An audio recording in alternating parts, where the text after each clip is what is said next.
Hi hello ಎಲ್ಲರಿಗೂ ನಮಸ್ಕಾರ. ನೀವು ನೋಡ್ತಾ ಇದ್ದೀರಾ ಲೋಕ ಡಿಜಿಟಲ್ ಮೀಡಿಯಾ. ನಾನು ತರುಣ್ ಲೋಕೇಶ್. HR Ranganath as Ranganna. ನಿಮಗೆ ರಂಗಣ್ಣ ಅಂತಲೇ ಇವರು ತುಂಬ ಚೆನ್ನಾಗಿ ಪರಿಚಯ. ಆದರೆ ಇವ್ರ ಬಗ್ಗೆ ನಿಮಗೆ ತುಂಬ ಚೆನ್ನಾಗಿ ಮಾಹಿತಿ ಇರ್ಬೋದು, ಆದರೆ ಇವರ ವೈಯಕ್ತಿಕವಾದಂಥ ಜೀವನದ ಬಗ್ಗೆ ನಿಮಗೆ ಮಾಹಿತಿ ಇರೋದಿಲ್ಲ. ನಿಜಕ್ಕೂ ರಂಗನಾಥ್ ಅವರು ಸುವರ್ಣ ನ್ಯೂಸ್ನ ಯಾಕೆ ಬಿಟ್ಟು ಬಂದರು, ಸುವರ್ಣ ನ್ಯೂಸ್ ಬಿಟ್ಟು ಬಂದು ಪಬ್ಲಿಕ್ ಟಿವಿಯನ್ನು ಎಷ್ಟು ಕಷ್ಟಪಟ್ಟು ಕಟ್ಟಿದ್ರು, ಈ ವಿಡಿಯೋದಲ್ಲಿ ಅದ್ರ ಬಗ್ಗೆ ಸಂಪೂರ್ಣವಾದಂಥ ಮಾಹಿತಿಯನ್ನು ತಿಳ್ಕೊಂಡು ಹೋಗ್ತಾ ಇರೋಣ.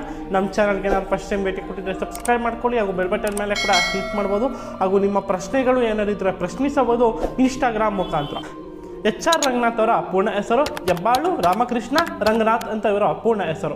ಇವರು ಹುಟ್ಟಿದ್ದು 6ನೇ ತಾರೀಕು ಮೇ 1957ರಲ್ಲಿ ಜನಿಸ್ತಾರೆ. ಇವರ ತಾಯಿ ಹೆಸರು ಲೀಲಾ ರಾಮಕೃಷ್ಣ, ಇವರ ತಂದೆ ಹೆಸರು ರಾಮಕೃಷ್ಣ ಅಂತ.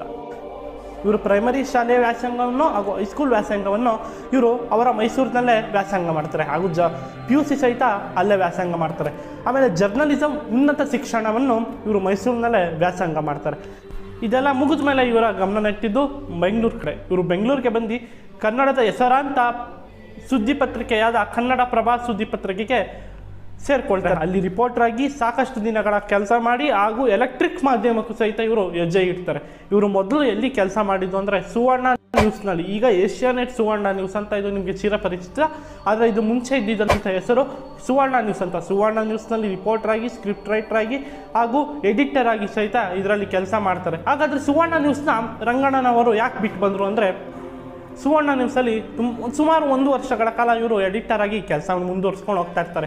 ಆದರೆ ಇವ್ರಿಗೆ ದಿನ ರಾಜೀನಾಮೆ ಪತ್ರಿಕೆಯನ್ನು ಜೋಬ್ನಲ್ಲೇ ಇಟ್ಕೊಂಡು ಓಡಾಡ್ತಾ ಇದ್ರಂತೆ.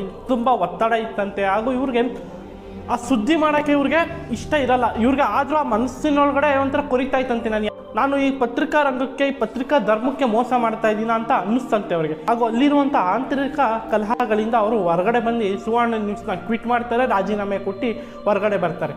ಕನ್ನಡದ ಟಾಪ್ ನ್ಯೂಸ್ ಚಾನಲ್ಗಳಲ್ಲಿ ಸುಮಾರು ವರ್ಷಗಳಿಂದ ಟಾಪ್ 2ನೇ ಸ್ಥಾನದಿಂದನೂ ಈ ಚಾನಲ್ ಇದೆ.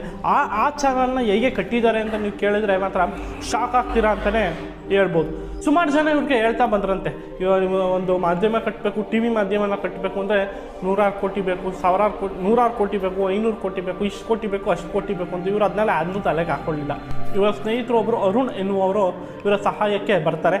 ಅದೆಲ್ಲ ಆದಮೇಲೆ ಇವ್ರಿಗೆ ಹಣ ಸಹಾಯ ಮಾಡೋರು ಯಾರೂ ಇರಲಿಲ್ಲ ಆ ಟೈಮ್ನಲ್ಲಿ. ಇವ್ರ ಜೊತೆ ನಿಂತಿದ್ದೆ ಅವಾಗ ರಾಕ್ಲೈನ್ ವೆಂಕಟೇಶ್ ಅವರು. ರಾಕ್ಲೈನ್ ವೆಂಕಟೇಶ್ ಅವರು ಈಗ ಒಂದಿಷ್ಟು ಹಣವನ್ನು ಇವ್ರಿಗೆ ಕೊಟ್ಟು ಸಹಾಯ ಮಾಡ್ತಾರೆ.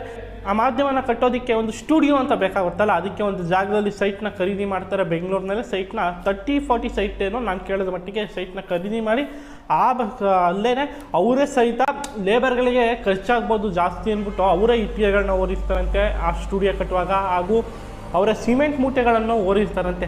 ಆ ರೀತಿಯಲ್ಲೇ ಕೆಲಸಗಳನ್ನ ಮಾಡ್ಕೊಂಬಂದು ಈ ಮಾಧ್ಯಮವನ್ನು ಕಟ್ಟಿದ್ದಾರೆ. ಆಮೇಲೆ ಇನ್ನೊಂದು ಇಂಟ್ರೆಸ್ಟಿಂಗ್ ಸಂಗತಿ ಅಂದರೆ ಏನು ಗೊತ್ತಾ, ಈ ಮಾಧ್ಯಮಕ್ಕೆ ಸಾಕಷ್ಟು ಸೆಕೆಂಡ್ ಹ್ಯಾಂಡ್ ಮೆಟೀರಿಯಲ್ಗಳನ್ನ ಯೂಸ್ ಮಾಡಿದ್ದಾರಂತೆ. ಕಂಪ್ಯೂಟರ್ಗಳೇ ಆಗಲಿ, ಕ್ಯಾಮ್ರಾಗಳೇ ಆಗಲಿ, ಡೆಲ್ಲಿಯಿಂದ ಹೋಗಿ, ಹೈದರಾಬಾದ್ನಿಂದ ಹೋಗಿ ಕೊಂಡ್ಕೊಂಬಂದು ಆ ಮಾಧ್ಯಮವನ್ನು ತುಂಬ ಕಷ್ಟದಿಂದ ಇಷ್ಟಪಟ್ಟು ಕಟ್ಟಿರೋದಕ್ಕೆ ಈಗ ಟಾಪ್ 2ನೇ ಸ್ಥಾನಕ್ಕೆ ಈ ಮಾಧ್ಯಮ ಬಂದು ನಿಂತಿದೆ. ಆಮೇಲೆ ಇನ್ನೊಂದು ಗಮನಿಸ್ಬೇಕಾಗಿರೋ ಮೇಜರ್ ವಿಚಾರ ಏನು ಗೊತ್ತಾ, ಸಾಕಷ್ಟು ಮಾಧ್ಯಮಗಳು, ಹೆಸರು ಹೇಳೋಕ್ಕೆ ಹೋಗೋದಿಲ್ಲ, ಸಾಕಷ್ಟು ಕನ್ನಡ ಮಾಧ್ಯಮಗಳು ಕಾರ್ಪೊರೇಟ್ ಸಂಬಂಧಪಟ್ಟಂಗೆ ಕಾರ್ಪೊರೇಟಿಂದ ಕಟ್ಟಿರ್ತಾರೆ, ಇಲ್ಲಾಂದರೆ ಯಾವ್ದಾದ್ರು ಪೊಲಿಟಿಕಲ್ ಅಜೆಂಡ, ಯಾರು ತುಂಬ ಹಣಕಾಸಿನಲ್ಲಿ ಬಲಿಷ್ಠವಾಗಿರ್ತಾರಂತಲ್ಲ ಆ ರಾಜಕಾರಣಿಗಳ ಶೇರ್, ಇಂದಿಷ್ಟು ಶೇರ್ ಅಂತ ಎಲ್ಲ ಮಾಧ್ಯಮಗಳಿಗೂ ಇದ್ದೇ ಇರುತ್ತೆ. ಆದರೆ ಪಬ್ಲಿಕ್ ಟಿವಿಗೆ ಆ ರೀತಿ ಶೇರ್ಸ್ ಅಂತ ಯಾವುದಿಲ್ಲ, ನಾವು ಈಗಿನ ಮಟ್ಟದ ವರ್ಗನು. ಆಮೇಲೆ ಇನ್ನೊಂದು ನೀವು ಗಮನಿಸಬೇಕಾಗಿರತಕ್ಕದ್ದು ಏನು ಅಂದರೆ, ಸಾಕಷ್ಟು ಮಾಧ್ಯಮಗಳಿದೆ ಕನ್ನಡದಲ್ಲಿ. TV9 ಆಗಲಿ, ಏಷ್ಯಾನೆಟ್ ಸುವರ್ಣ ನ್ಯೂಸೇ ಆಗಲಿ, ನ್ಯೂಸ್ 18 ಕನ್ನಡವೇ ಆಗಲಿ, ಇಲ್ಲಿನ ಮಾಧ್ಯಮಗಳು ಅಲ್ಲ ಅವೆಲ್ಲ. ಒಪ್ಪನಾಗಿ ಹೇಳ್ತೀನಿ, ಇಲ್ಲಿನ ಮಾಧ್ಯಮಗಳು ಅಲ್ಲ ಅವು. ನೈಜವಾಗಿ ಸಬ್ ಬ್ರಾಂಚ್ ಅಂತ ಹೇಳ್ಕೊಂಡು ಹೋಗ್ತಾ ಇರ್ತಾರಲ್ಲ, ಆ ರೀತಿಯಲ್ಲೇ ಬ್ರಾಂಚ್ಗಳಂತಾರೆ. TV9 ಬಂದು ಹೆಡ್ ಆಫೀಸ್ ಅಂತ ಇರುವತಕ್ಕದ್ದು, ಅದು ಮೂಲತಃ ಅದಕ್ಕೂ ಮೇನ್ ಓನರ್ ಅಂತ ಇರೋತಕ್ಕದ್ದು ತೆಲಂಗಾಣದಲ್ಲಿ. ನ್ಯೂಸ್ 18ಗೂ ಅಷ್ಟೇ, ಹಾಗೂ ಏಷ್ಯಾನೆಟ್ ಸುವರ್ಣ ನ್ಯೂಸ್ಗೂ ಅಷ್ಟೇ. ಈ ರೀತಿಯಲ್ಲಿ ಸಾಕಷ್ಟು ಮಾಧ್ಯಮಗಳು ನಮ್ಮ ಕರ್ನಾಟಕದ ಮಾಧ್ಯಮ, ಪೂರ್ಣವಾಗಿ ನಮ್ಮ ಕರ್ನಾಟಕದ ಮಾಧ್ಯಮ ಅಂತ ಅದನ್ನ ನಮ್ಮ ಪ್ರಕಾರ ಹೇಳ್ಕೊಳಕ್ಕಾಗೋದಿಲ್ಲ. ಬಟ್ ಪಬ್ಲಿಕ್ ಟಿವಿಗಳು ಮಾತ್ರ ನಮ್ಮ ಕನ್ನಡದ ಏಕೈಕ ಕರ್ನಾಟಕದ ಮಾಧ್ಯಮ ಅಂತಲೇ ಹೇಳ್ಕೊಬೋದು. ಅದ್ರ ಜೊತೆಗೆ ಪಬ್ಲಿಕ್ ಟಿವಿ ಸಕ್ಸಸ್ ನಂತರ ಇವರು ಪಬ್ಲಿಕ್ ಮ್ಯೂಸಿಕನ್ನು ತೆಗಿತಾರೆ, ಹಾಗೂ ಪಬ್ಲಿಕ್ಸ್ ಮೂವೀಸ್ ಅಂತ ಒಂದು ಮಾಧ್ಯಮಗಳನ್ನ ಎಂಟರ್ಟೈನ್ಮೆಂಟ್ ಫೀಲ್ಡ್ನಲ್ಲೂ ಕಾಲನ್ನ ಇಕ್ತಾರೆ. ಅದರಲ್ಲೂ ಸಹಿತ ಸಕ್ಸಸ್ ಸಹಿತ ಆಗ್ತಾರೆ. ಹೀಗೆ ಸಾಕಷ್ಟು ಜನಕ್ಕೆ ಒಂದು ಪ್ರಶ್ನೆ ಉಟ್ಕೊಳ್ತಾ ಇರ್ಬೋದು. ಸುಮಾರು ರಂಗಣ್ಣನವ್ರಿಗೆ 67ರಿಂದ 68 ವರ್ಷ ಆಗಕ್ಕೆ ಬರ್ತಾ ಇದ್ದಾರೆ. ಈ ಪಬ್ಲಿಕ್ ಟಿವಿಯಿಂದ ಏನಾದ್ರು ರಿಟೈರ್ಡ್ ಏನಾದ್ರು ತೊಗೊಳ್ತಾ ಇದ್ದಾರೆ ಅಂದರೆ ಮಾಧ್ಯಮನೇ ಅವ್ರದ್ದು. ಅವ್ರು ಯಾಕ್ರಿ ಸ್ವಾಮಿ ರಿಟೈರ್ಡ್ ತೊಗೊಳ್ತಾರೆ? ಆ ರೀತಿ ಏನು ರಿಟೈರ್ಡ್ ತೊಗೊಳ್ಳೋದಿಲ್ಲ. ಯಾಕೆಂದರೆ ಈಗ ಮೊನ್ನೆ ಏನೋ ಒಂದು ಆ್ಯನಿವರ್ಸರಿ ಕಾರ್ಯಕ್ರಮದಲ್ಲಿ ಗಮನಿಸ್ತಾ ಈ ಮಾತನ್ನ, ಮಾಧ್ಯಮನೇ ಅವ್ರದ್ದು ಯಾಕೆ ಅವ್ರು ರಿಟೈರ್ಡ್ ತೊಗೊಳ್ತಾರೆ, ಆ ರೀತಿ ಏನೋ ರಿಟೈರ್ಡ್ಗಳನ್ನ ಅವರು ತಗೊಳ್ಳೋದಿಲ್ಲ. ಎಲ್ಲ ಮಾಧ್ಯಮಗಳಲ್ಲೂ ಗಮನಿಸ್ತಾನೆ ಇರ್ಬೋದು. ಶೋಟು ಬೂಟು ಹಾಕೊಳ್ಳೋ ಒಂದು ಪತ್ರಕರ್ತ ಅಂದರೆ ಈಗಿರಬೇಕು ಅಂತ ಸಾಕಷ್ಟು ನಿಯಮಗಳನ್ನ ಹಾಕೊಂಡ್ಬಿಟ್ಟಿದ್ದಾರೆ ಅವ್ರಿಗೆ ಅವರು.